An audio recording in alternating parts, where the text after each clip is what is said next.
Thank you, Prof. Da, for the very kind introduction. And I would like to thank Professor John Tam for the very kind invitation to this very important meeting. And I'm really happy to come back to Singapore after 5 years, especially after the COVID-19. So what I'm going to talk to you in the next 20 minutes is about the future of COVID-19 vaccines, especially on some latest clinical trials and some of the animal studies. So this is the so-called dominant variants, is emerging very quickly over the last few months from the US CDC. And you can see that basically right now, the problem is the XBB.1.9.2, which is basically the EG5 variants. And now emerging very quickly is from the EG5, they have the XBB.1, basically outcompeting all the others variants. And over the last few weeks, in fact, the XBB.1 has now become the predominant circulating variants in the States, accounting for more than 25% of the isolates, very much overtaken that of the EG5. So this is probably likely going to be the circulating strain in the next few months, perhaps, during the so-called the winter surge of the COVID. In Hong Kong, we're facing a similar situation. Like every 6 months, we have a surge of so-called COVID, probably due to the drop of the overall community antibody.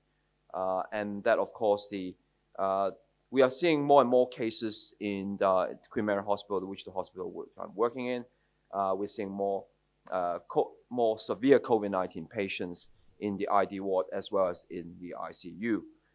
Nevertheless, most of them are high-risk patients who are elderly, above the age of 80, and of course, some of them are post-transplant patients who basically respond very poorly to vaccination, especially stem cell transplant and also those on B-cell depleting agents.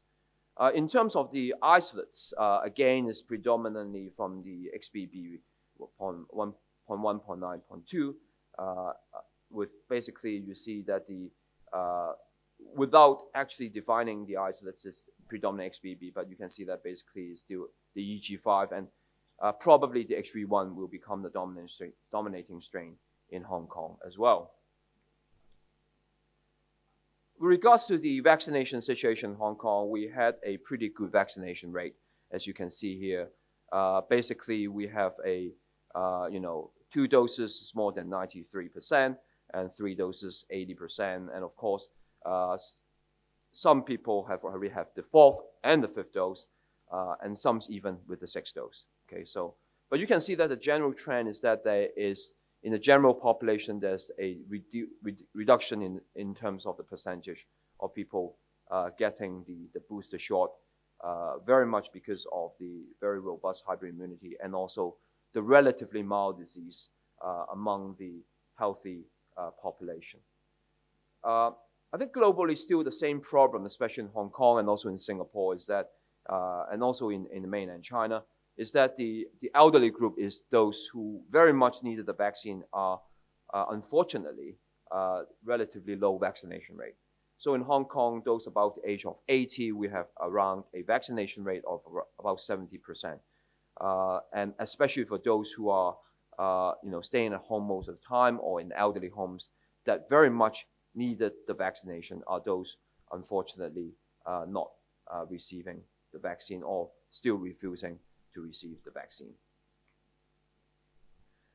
Important, of course, is the hybrid immunity that contribute to the overall so-called defense against the emergence of the variants. And you can see this early study that basically are those who have had the vaccine, 2 doses of the vaccine followed by an infection. They have a basically much higher and neutralizing antibody titers compared to even to those who receive 3 doses of the vaccine.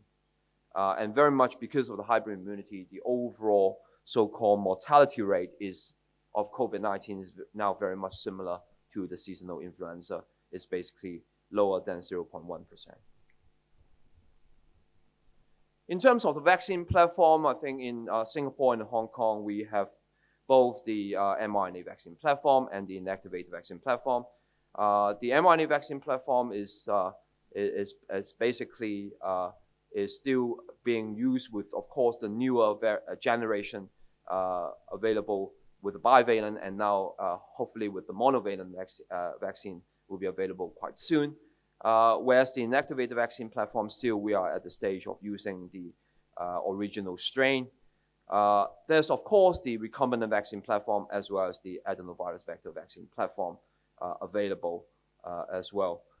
But in Hong Kong, I think the most popular is still using the mRNA vaccine platform, followed by the inactivated vaccine platform among, especially for the elderly, they tend to choose the inactivated vaccine platform because of the so-called believed to be fewer side effects from the vaccine. In terms of the overall effectiveness, I think this is a very important study from our School of Public Health, demonstrating very clearly that regardless whether it's an inactivated vaccine or the mRNA vaccine that you receive, is still as long as you receive 3 doses of the vaccine, you have a very good clinical protection against severe disease and death, even above the age of 80 of above 97%. And then, of course, dropping to 58% if you only have 2 doses of the vaccine for the inactivated vaccine, and maintaining around about 86% for the mRNA vaccine platform with 2 doses. For basically mild or moderate disease prevention, both vaccines are not very good, especially with the inactivated vaccine, it's only about 32%, and with the mRNA vaccine platform is about 70%. This is very much due to the lack of so-called mucosal antibody in both the mRNA vaccine or the inactivated vaccine platform that protect against infection and transmission of the virus. So this is the recommendation for COVID-19 booster vaccine from Hong Kong. Currently, it's still every 6 months, and they actually define so-called elderly at 50. So probably, I think we, with David here as well, so probably we need to revise that. It's a recommendation to a much older age, probably 75 or above, or at least 65 years rather than 50 years old. But overall, I think the other recommendation for high risk is person age 18 to 49 with underlying diseases, age about 6 months old who are immunocompromised, patients who are pregnant, and healthcare workers. Mainly for healthcare workers, I think the booster is to protect against the patient they're looking after rather than actually protecting themselves. In terms of the new vaccines, this of course is from last year, where they have the bivalent vaccine from the Moderna platform of using the basically the BA.1 at that time, the Omicron BA.1, together with the Wuhan strain as a bivalent vaccine compared to using just the Wuhan strain. And you can see that basically they give rise to a much better neutralizing antibody titer against the Omicron variants, especially for those who have had previous infection, compared to using the monovalent Wuhan strain. With regards to the side effects, again, is comparable with the monovalent, with the ancestral strain. So this is a very effective vaccine, but you can see that quickly this vaccine has already been replaced by the monovalent XBB vaccine. So this is the interim study recently, just as interim result from the Matrix from the same group. And you can see that basically they are using the monovalent XBB.1.5 versus that, of course, a half dose of the XBB.1.5 together with the BA.4, BA.5 as a bivalent vaccine. And you can see that basically in the green bar that very much the monovalent vaccine has a better neutralizing antibody titer against basically the XBB.1.5, XBB.1.16, and also against the BA.4, BA.5. And again, that the overall boosting effect is better in those who have prior infection compared to those who did not have the infection before. So this again strongly support the use of monovalent XBB vaccine compared to using a bivalent vaccine, which basically half the antigen in the vaccine content. In terms of safety, again, it's very much comparable with comparing to the bivalent vaccine is basically majority of the side effects is mainly on the localized side effects in terms of pain and a bit of swelling and some systemic side effects of fever, but otherwise is extremely safe. Some systemic fatigue and myalgia. Overall majority is just grade 1 side effects, some grade 2, but very, very few grade 3 adverse events using this monovalent vaccine. From the recombinant vaccine platform, there's also some progress in that. This is, of course, an animal study, again, interim results of using the XBB.1.5 in the recombinant vaccine as the antigen, together with comparing to, again, a bivalent using the prototype, half the antigen with the XBB.1.5 recombinant vaccine. And again, you see that the monovalent vaccine is giving rise to a much better have a much better immunogenic response compared to the bivalent vaccine against all the variants, the BA5, BA1.1, 1.2. And they then, of course, in the mouse model, they compare against the prototype using the monovalent Wuhan strain, and also they have a variance of using the XBB.1.16. Overall, the XBB.1.5 and 1.16 is very much comparable in terms of the neutralizing antibody titer response compared to, of course, the using the prototype. And again, they tested against then using a different priming. So they prime the mouse with the basically BA4.5 and then using the different boosting dose, but they changed the priming, some with the BA4.5 and some with the basically prototype. And they find that regardless of what the priming vaccine is, basically they give rise to similar kind of boosting effects in terms of neutralizing antibody titer. Again, the T-cell response is very, very good with very robust Th1 response and pretty good Th2 response by using this vaccine. So hopefully quite soon we will have the new XBB monovalent vaccine in the recombinant vaccine platform as well. Regards to the Omicron adapted and activated vaccine is very much lag behind to the mRNA vaccine platform because it's much more difficult to change the antigens. Nevertheless, we just completed the phase 3 trial in Hong Kong, and this is the very preliminary data that's available. So basically what we did is we recruited 1,800 subjects who basically half of them had 2 doses of the mRNA BioNTech vaccine, and half of them have using the 2 doses of the Sinovac inactivated vaccine platform, and they randomized into receiving. There are 2 variants, so the green and the purple. The blue bar is those who received the so-called Omicron adapted BA1 vaccine, 2 doses, compared to using a booster, the 3rd booster shot of using the original Wuhan strain vaccine. And the result basically in terms of at 50, basically at 4 weeks after 2 doses, you find that basically the overall neutralizing antibody titers is better with the BA1 adaptive vaccine compared to using the ancestral strain. And basically in terms of the safety is very much the same among the 3 groups. Very much localized side effects, very few systemic side effects. So again, hopefully we will be able to have the Omicron adapted inactivated vaccine platform, to be used. But again, I think this will very, very much lag behind compared to the mRNA vaccine platform. So moving on to some new studies on some new vaccine. This one, of course, is an intranasal vaccine. This is a mouse model that is basically innovated by from our Department of Microbiology, Professor Chen Honglin's group, using the intranasal vaccine, which is basically a deletion NS1 flu-based vaccine where they put in the receptor binding domain, and this time using the Delta strain as the antigen, and in a mouse and a hamster model.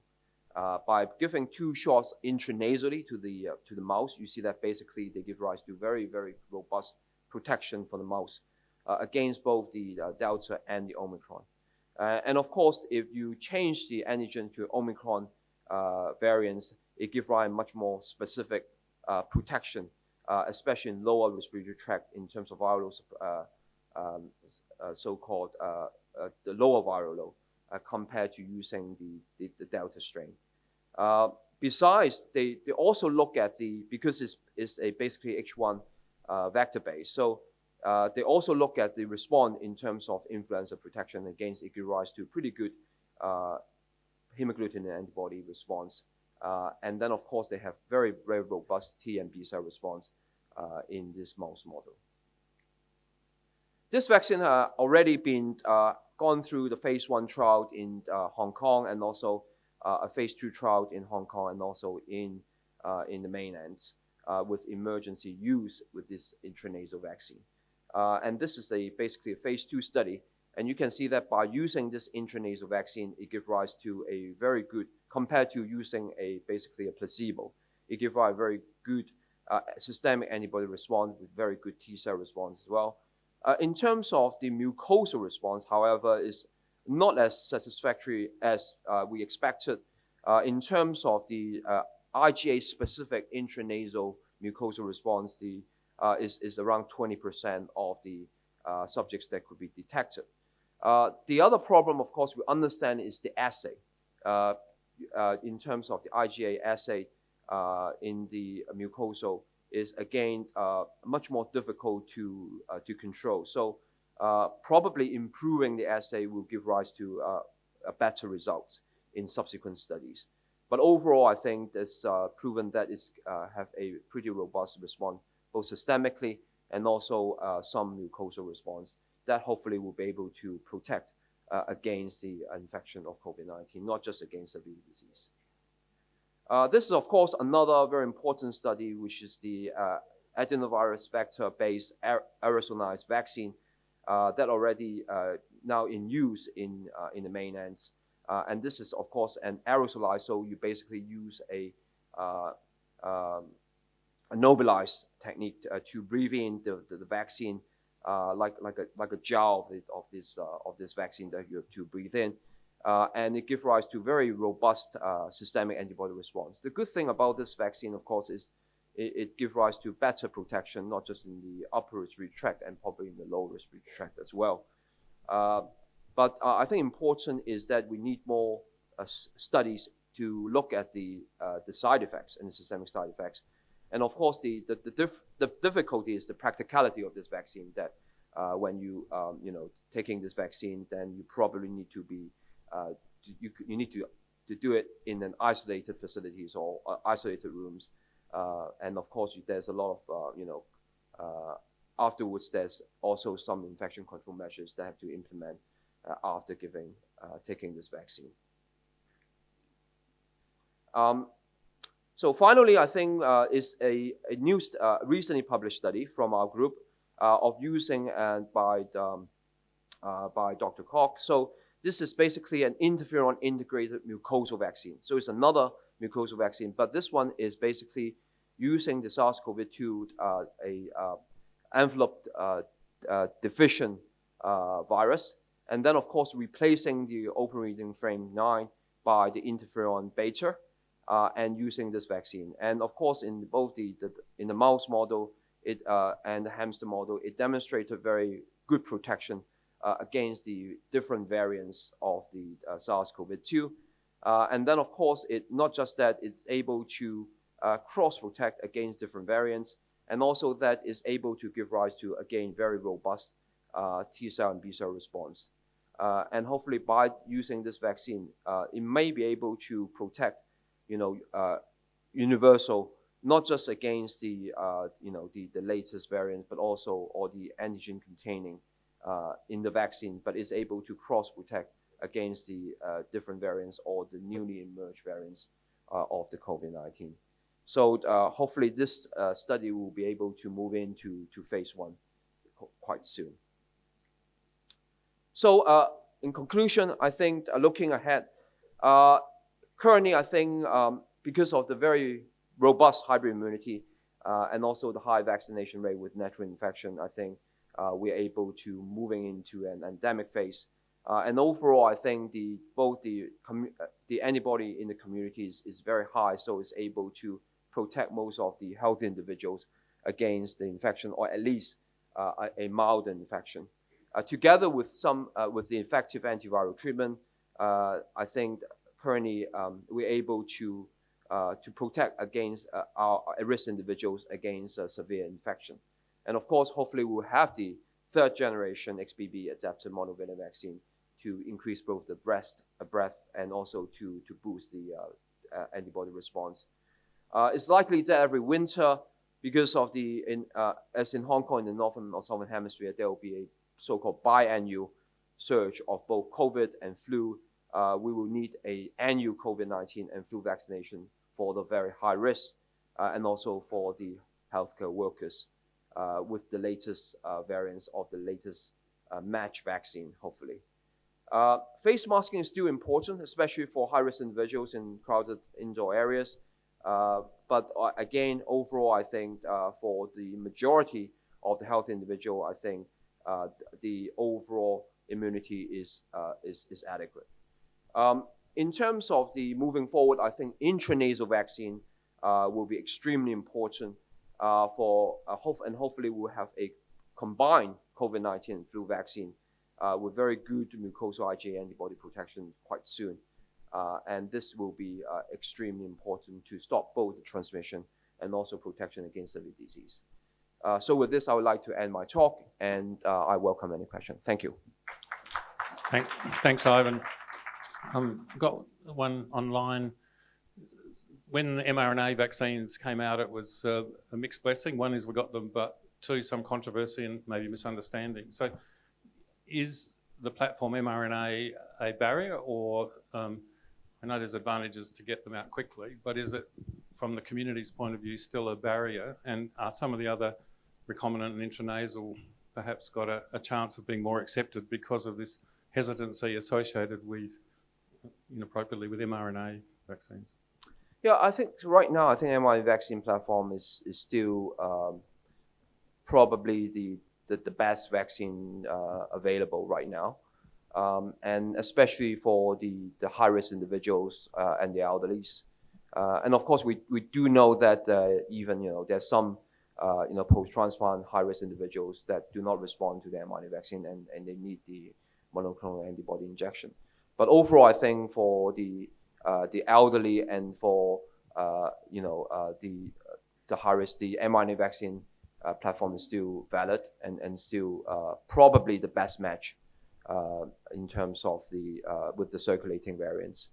But with the intranasal vaccine hopefully becoming available, especially if you can combine it with flu, then I think it will be probably a very valid vaccine. The other thing, of course, is that you could use the intranasal vaccine in this high-risk individual as a booster. So you received a mRNA vaccine and then followed by a booster with the intranasal vaccine. That might be even better protection for these high-risk individuals. And a question about not using the ancestral strain, the Wuhan, but using some of the new variants for monovalent vaccines, teaching us a little bit about how immune memory boosts the original, but maybe we need it to be different. Is that going to affect our thinking about some of the flu vaccine because of what we're learning about staying with the variant that you need now rather than maybe going back to old variants? Yeah, I think for flu, before I came, we had the World Flu Day in Hong Kong as well, also in Singapore as well. So they have been talking about, again, with the intranasal vaccine. And again, of course, you need a well-matched vaccine for the flu shot. But again, sometimes there's a mismatch. And we're talking about using various kinds of adjuvants, including from our study with the toll-like receptor 7 agonists and some of the new intranasal vaccine, including that using the interferon beta as an adjuvant. So these new technique perhaps will be able to give a better so-called cross protection against the variants, or sometimes even with the heterologous protection against the non-match variant. So I think these techniques will be in place quite soon. And again, as I said, hopefully you have a combo intranasal COVID and influenza vaccine that will able to cross protect most of the variants. Question on the floor, straight in front of you. Yeah. Yes. Hi, I wonder if you can talk a bit more about the response you're seeing, the vaccine response you're seeing in the immunocompromised population, because we've seen in some studies have come out suggesting that they require additional protection above and beyond vaccination. Could you comment on that? Yes. From our cohort, because we're seeing quite a number of post-stem cell transplantation, post-solid organ transplantation, or B-cell depleting agent, these patients, unfortunately, they do not respond to mRNA vaccine every 6 months. And they tend to are those patients who get very severe disease that comes in. So these patients will benefit definitely from the monovalent, monoclonal antibody injection, probably every 6 months. We do see a good rise in antibody response in these individuals. The other thing is that they, and some nevertheless, despite these antibody, they still come down with the infection. So these patients, I think, very much, they need a very prompt treatment with antiviral. So they need to come in, and many of them, you need to eradicate the virus by using a combination. Perhaps maybe using a PAX together with a monopiravir or remdesivir as a combination antiviral. And they need to be treated for quite a prolonged period. Some of them we treated for 8 weeks before we're able to eradicate the viral infection. Unfortunately, we don't have a better, management for these patients apart from using these, different technique. But hopefully, with the new vaccine, we will be able to generate some kind of better response in these high-risk individuals. Thank you. If we're going to have another question, right? Sorry, Raj, yeah. The convener says we've got one more question over here. Just can we quickly and then thank you. Yeah. Yes. Thank you for your talk. In a way that viral reactivation has become something that we've seen for like oral polio vaccine, for example, hepatitis A, do you think the intranasal vaccine might have unforeseen consequences that we may need to think about now? You meaning that is not good enough, or sorry, not good enough, but in a way that when oral polio vaccine was like launched, and then we saw reactivation, and then leading to circulating vaccine derived transmissions. For intranasal, do you think there might be unforeseen risks that would be worth thinking about now? Potential reactivation for live attenuated viruses, for example, or I don't know if that's a silly question. But it's difficult to say right now. I think difficult to comment because, as you say, because most of these intranasal vaccines are live attenuated vaccine. But the slightly different is that these vaccines as tested in animals, they are close to inactivated vaccine by checking out the open reading frame, or they're taking deletion NS1. So it's difficult to comment right now whether it's similar to polio. I think it have to be tested first in clinical trials before we have these results. So before you go, Ivan, Raja actually had a question. Sorry. Yeah. Yes. So very comprehensive talk. Thank you. I'll tell you a little story about India and maybe be the devil's advocate and ask you something. So in India, we did very well with COVID vaccination, at least the first 2 shots, and we had about a 90% coverage, which is a lot of vaccines for a population of 140 crores. And then as a part of the Indian Council of Medical Research, which makes the guidelines for vaccination, we said 1 annual vaccine every year for the next 3 years. The government of India, however, turned around and has actually not made a recommendation for any vaccination for COVID at all, given the fact that the recent mutants are a very watered down version of what we had with the Delta and even the Omicron. So currently we don't have any vaccine recommendations for COVID in India. Do you think it's something that should be targeted only for the very high risk population? Or do you think going forward we should actually have what you describe, a biannual vaccination program, given the nature of the vaccine globally and in Hong Kong? Yeah, I think even for us in Hong Kong, we do have a recommendation, but I think some of the, as I said, some of the recommendation that probably need updating. In general, I think for healthy individual, I don't think they actually need further booster because most of us had to have 3 or 4 shots of vaccine together with a natural infection, very robust hybrid immunity. But if you look at these high-risk individuals, I think we need to define them very clearly for those who are high risk in terms of age and comorbidity, but still able to generate a good antibody response. I think they should be receiving the booster at least once a year with the COVID-19 vaccine, similar to influenza. But for those who are, as said, has undergone transplant, stem cell transplant, or solid organ transplant, I think those who do not respond to antibody response, they probably need a monoclonal antibody injection rather than the vaccine. So I think we have to, define these very clearly in our guidelines. Thank you. Thank you.